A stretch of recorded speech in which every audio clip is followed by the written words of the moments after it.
What's up, Pitmasters? There are four main things that I look for and evaluate when shopping for briskets, and the first of which is shape. This is the first thing I take into consideration. I prefer to find an evenly sized brisket where the point is almost as even with the flat. A brisket, like anything else, is mass, and equal mass will cook in general more evenly.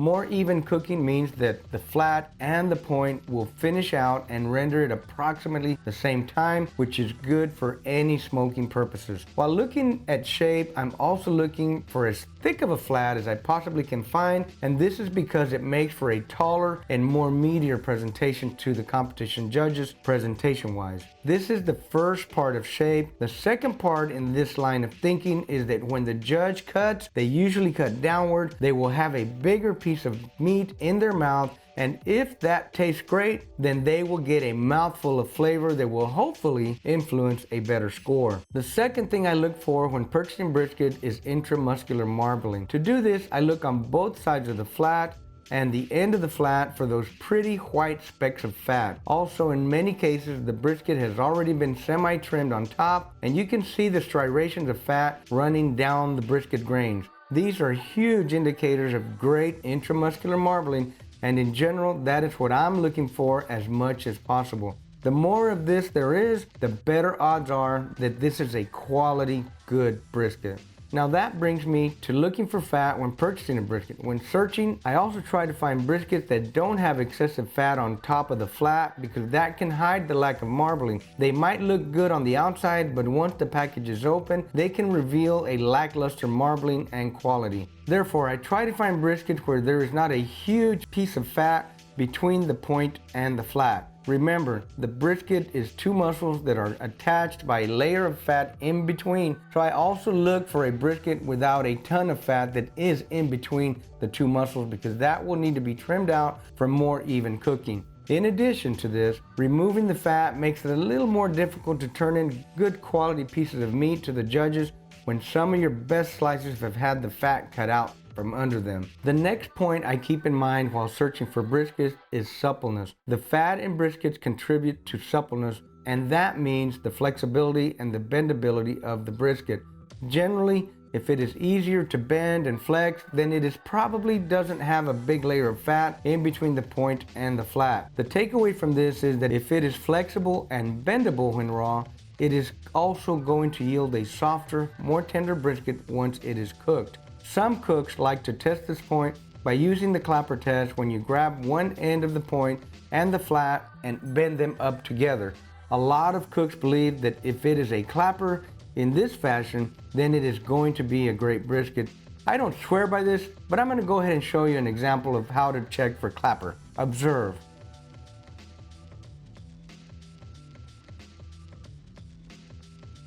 Now that we've gone through what I look for when selecting a brisket, I want to talk about one thing that I don't really consider when shopping, and that is weight. Personally, I don't look for weight because it can be a very deceptive thing. Every brisket is different, and some can be 15 pounds but have 8 pounds of fat on them. Some briskets may be 12 pounds but have more meat than that fatty 15 pounder. So this is why I specifically look for what I mentioned earlier, and I don't take the weight of the brisket into too much consideration. Some briskets can be just full of fat, especially around summer holidays when they are on sale. And you can see this for yourself in the fluctuation of quality briskets in the market. But with all of that said, when I'm entering a competition, I'm generally looking for something in between a sweet spot of 12 to 15 pounds. Over the years, that just seems to be where my selection process has settled upon. And finally, we're getting close to the end. If I had my choice week in and week out, I would be cooking with a CAB Prime. I say this for a few reasons. I do believe that it comes at a perfect price point for the quality of meat that it is, meaning that it will have tenderness, taste, marbling, and overall good flavor all the way through. I do believe also, though, that in a competition scenario with the right ingredients and the right techniques, you can make a choice CAB or a CAB Prime brisket taste as good as a Wagyu brisket, and almost as tender also. If you cook it just right, you can achieve almost as soft tenderness and just as good in taste. There is a little smoke and mirrors involved in this process, but it is possible. Now I say this specifically because I believe it is the best advice to give to my students in our live classes. Not everyone wants to spend the amount that it costs to work with and experiment with the highest end grades. But if the price is not a factor for you, then I would recommend cooking a higher grade to increase and maximize your chances for a win in a competition setting. I do still stand by what I said earlier though, in that I truly believe that a CAB Prime can go toe to toe with the highest ends of brisket grades in most cases, with all other things being equal. Pitmasters, you see, can be magicians when working with lower grades, and that is what it takes to go toe to toe with a higher grade. But again, if you can and are comfortable doing so, go ahead and spend the extra $50 or $100 on a Wagyu and just get it done. This is a cost which can be possibly offsetted by sponsors in the cook-off circuit, which we will talk more about later. It is also common to spare no expense in some party, gathering, or holiday situation. There's nothing wrong with going all in on a high-end Wagyu for special occasions. For a few final points before we wrap up, I just want to address what I see as some overarching perceptions in Texas barbecue. In the past, there has also been a general conception that Texas judges are not familiar with the flavors of high-end meats, and so some cooks shy away from them. However, in the past few years, it has been proven over and over that some of the top cooks are cooking these briskets and being very successful. So again, if the price is not an issue for you, it is definitely worth experimenting with the higher end meats and learning how to cook them well. It is not something that I recommend explicitly in my classes, but it is something that I do like to explain for perspective. However, in addition to that, some of the winningest cooks here in Texas were already winning with primes before they switched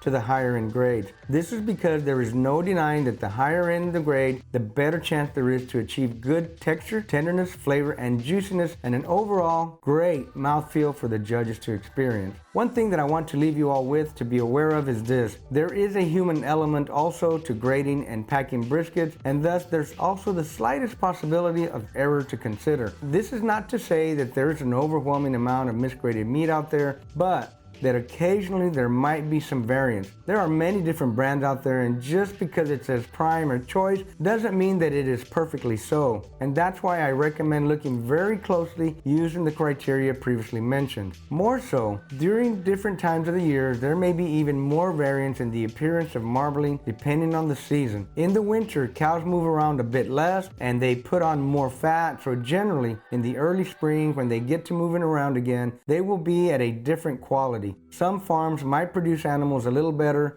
some a little less so, but in general, if you follow my tips on what to look for, you should be able to find great briskets regardless of these variable factors. Alright Pitmasters, that wraps it up for this video on selecting the best brisket possible for backyard, competition, and catering. It's a ton of information to digest, and I hope that it'll help you make a more educated decision. If you have any further questions about this topic, please let me know.